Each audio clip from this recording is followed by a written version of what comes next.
Most people think of innovation happening in places like family law. But with conscious contracts, it's actually happening in the corporate world, in a world where corporate social responsibility has become something that companies are interested in. The conscious contract actually works that piece into the contract. So if I were going to do a contract with another person, it might be something like, this is who I am and this is what I stand for. And then I would ask them, who are you and what do you stand for? And then how can the two of us make the world a better place by doing something together? And, if this is who we are, then how are we going to resolve our conflict? And so we have this whole conversation that becomes part of the contract.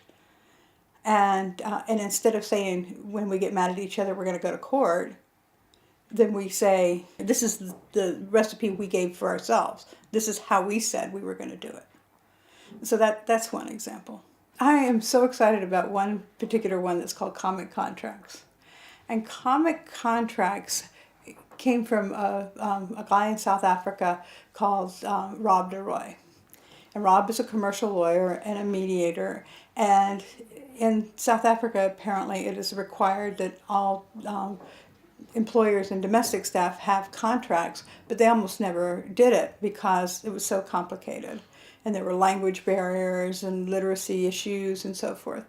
And so Rob, wanting to do the right thing and have a contract, started imagining how it might be to have a contract that's more like a comic book.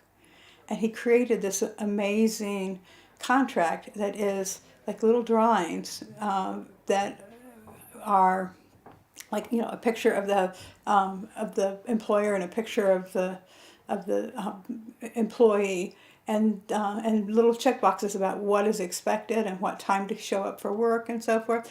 And so those were really interesting to people. And now Rob's developed one for also farm workers, and he won an amazing award, an International Contract Innovation Award for his work in comic contracts.